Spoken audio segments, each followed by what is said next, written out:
La santé, j'ai commencé à l'évoquer, c'est un problème qui est important. Nous sommes dans un bassin de vie qui vieillit. Nous ne rajeunissons pas, moi non plus. Je suis encore pas à l'âge d'aller à un EHPAD. Moi, ce que je veux, c'est aller à la mairie, même si j'y suis déjà un peu. Je vais y être encore plus.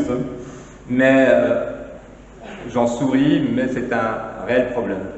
Alors heureusement, on vit plus longtemps et on vit en meilleure santé. Mais ce n'est pas toujours le cas. Ce n'est pas toujours le cas, et nous avons la chance, même s'il est parfois critiqué, d'avoir ici à Forbach un hôpital.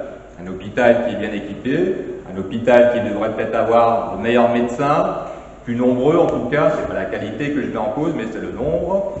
Et je crois qu'il faut être fier de notre hôpital, il faut pouvoir aider l'hôpital, et le maire de la ville, qui est aussi le président du conseil de surveillance, devra prendre sa part dans la défense de l'hôpital et dans le développement de cet hôpital. On le sait, et ce n'est pas exclusivement à Forbach que ça se produit, les urgences sont surbookées. L'hôpital de Forbach, comme tous les hôpitaux, a ce même problème.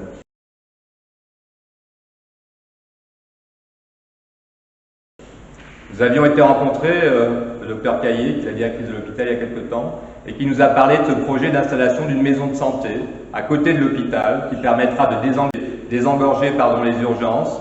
Et ce projet-là, il faut absolument que nous le soutenions.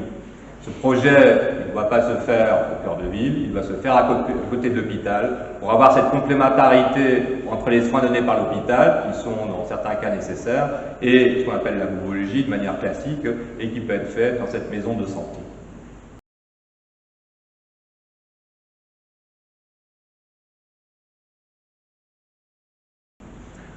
Autre axe à développer, d'ailleurs on en a vu un exemple l'autre jour à la pharmacie de Bellevue, c'est la télémédecine.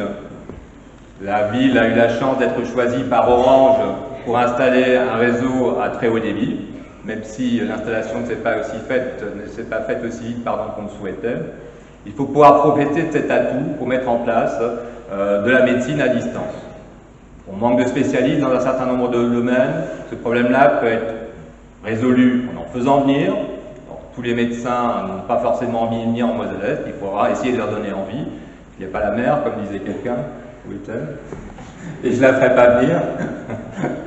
Mais il faut pouvoir les attirer malgré tout. Et ça, il faudra qu'on fasse un travail conséquent, quitte à mettre des locaux à disposition avec les bailleurs sociaux pour pouvoir attirer les médecins et là aussi leur permettre une installation plus facile. Mais je parlais de télémédecine. Nous avons vu cette expérience menée à la pharmacie de Bellevue, où la pharmacienne a installé dans un local, dans son officine, un centre de télémédecine en quelque sorte. Alors bien sûr, il ne s'agit pas de faire concurrence aux médecins traitants, ça concerne un certain nombre de personnes qui auraient une urgence médicale et dont le médecin traitant ne peut pas les recevoir parce qu'il est surbooké, ou un spécialiste.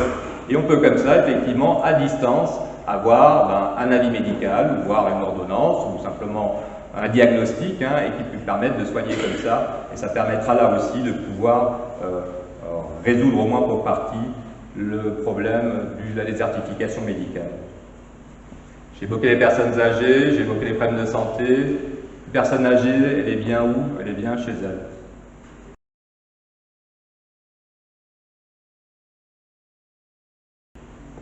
Quels que soient les soins qu'elle puisse avoir dans un EHPAD, et on a la chance d'avoir bientôt un nouvel EHPAD qui va être construit ici à Forbach, elle n'est jamais mieux que chez elle.